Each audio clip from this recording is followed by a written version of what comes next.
العشرة الأواخر من رمضان جواها فرصة عظيمة جدا، ما تضيعهاش. عايز تخلص الشهر بشكل مختلف؟ تعالوا نشوف ازاي نستغل كل دقيقة بأفضل طريقة ممكنة.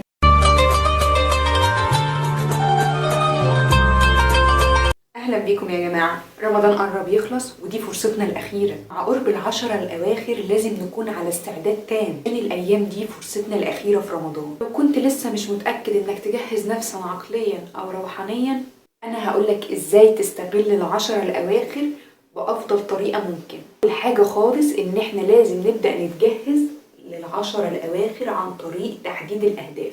كتير قوي مننا بيدخلوا العشرة الأواخر من غير ما يكون عندهم هدف واضح أو خطة واضحة عايزين ينفذوها. لو انت حابب تستغل الأيام دي بأفضل طريقة ممكنة، لازم يكون عندك نية واضحة جدا لده، محدد ونية صافية.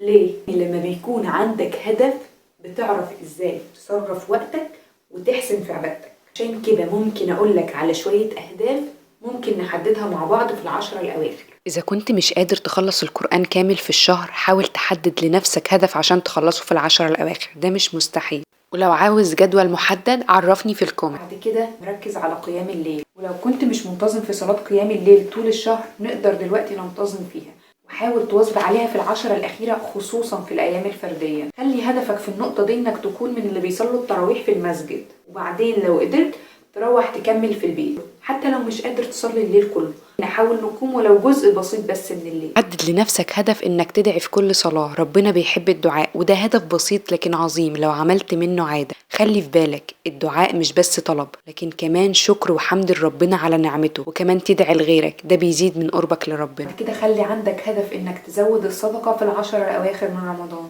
وأمثلة الصدقة كتير، كمالية أو بمساعدة حد أو حتى بابتسامة. كل حاجة بتعملها تذكر إنها بتكون في ميزان حسناتك. افتكر كمان إنك مش محتاج تكون غني عشان تتصدق.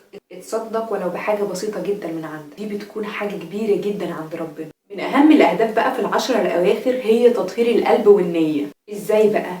ببساطة شديدة جدا، حاول تتخلص من أي مشاعر سلبية جواك أو ضغائن أو حب لحد، ولو عندك أي زعل مع حد حاول تسامحه.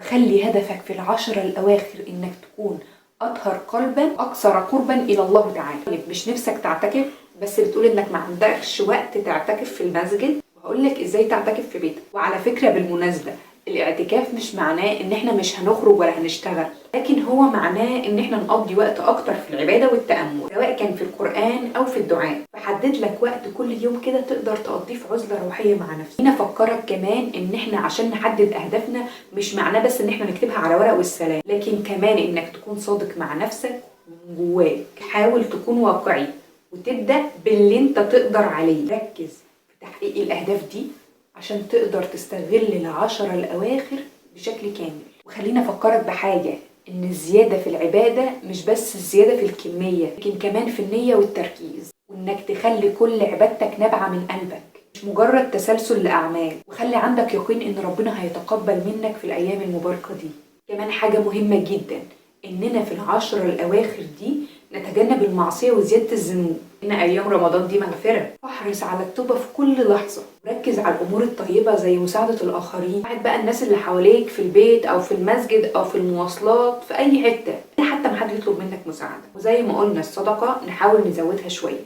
كمان نقدر نعمل أي عمل جماعي. الأعمال الجماعية في رمضان الصلاة، نشارك الناس في الصلاة، وزي ما قلنا يا حبذا لو صلاة التراويح. حاول تشتغل مع أهلك وصحابك إنكم تقووا بعض على العبادة مع بعض، وقضوا أوقات أكتر في العبادة مع بعض، وقضوا أوقات أكتر في الذكر والدعاء مع بعض.